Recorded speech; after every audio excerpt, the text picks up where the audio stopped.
ওকে, তো আমাদের next video ক্লিপের মধ্যে আমরা দেখতে পাচ্ছি মিলের মধ্যে একটা প্লেয়ারকে কিন্তু নকডাউন করে দেওয়া হয় এবং কি তাকে এখানে ফিনিশ করে দেওয়া হয় এবং তারপর তার স্পেক্টিং যায় তার কাঙ্ক্ষিত টিমমেটের উপরে, যার নাম ছিল 111 সিনথ। যাই হোক, প্লেয়ারটিকে দেখে মনে হচ্ছে সে সেই সময়কার বট ছিল, কারণ সেই সময় যখন নতুন কোনো আইডি ক্রিয়েট করা হতো তখন তাকে ফট ক্যারেক্টার দিয়ে দেওয়া হতো এবং তার সঙ্গে বান্ডিল, মানে যেটা তোমরা দেখতে পাচ্ছ।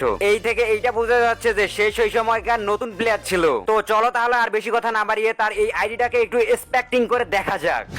ওকে, তো প্লেয়ারটার আইডি আমরা নিয়ে আসছি গেমের মধ্যে। এখন সার্চ করার সঙ্গে সঙ্গে আমরা দেখতে পাচ্ছি এখানে প্লেয়ারটা কিন্তু 10 দিন আগে অ্যাক্টিভ ছিল, যেটা খুবই ভালো কথা। মানে প্লেয়ারটা এখনো গেম খেলে, তবে একদমই রেগুলার না। তো চলো তাহলে তার প্রোফাইলটা একটুখানি ভিজিট করা যাক। প্রোফাইলে ঢোকার সঙ্গে সঙ্গে আমরা দেখতে পাচ্ছি সে এখানে কিন্তু, ও মাই গড, এই প্লেয়ারটা কিন্তু এক সময়কার খুবই খতরনাক বা ডেঞ্জারাস ক্যারেক্টার নিয়ে রয়েছে, যার নাম হচ্ছে হায়াতো, এবং মুখে রয়েছে তার একটা মাস্ক, যার নামটা আমার বর্তমান সময় মনে আসতেছে না, তবে হ্যাঁ এটা খুবই রেয়ার একটা মাস্ক ছিল। এবং বর্তমান সময় তার গেম আইডির নাম কিন্তু আগের মতোই রয়েছে, জাস্ট একটুখানি ভিন্নতা বা ডিজাইন করা হয়েছে। এখানে যদি আমরা তার ব্যাজের দিকে লক্ষ্য করি তাহলে দেখাই যাচ্ছে যে সে অনেক পুরনো একজন প্লেয়ার, তবে হ্যাঁ মাঝে মাঝে সে ইলাইট পাস নিয়েছিল, আবার মাঝে মাঝে সে ইলাইট পাস নেয়নি। তবে সে প্রথমের ওইদিকে অ্যাক্টিভ প্লেয়ার থাকলেও আস্তে আস্তে কিন্তু সে গেমটাকে ছেড়ে দিয়েছে।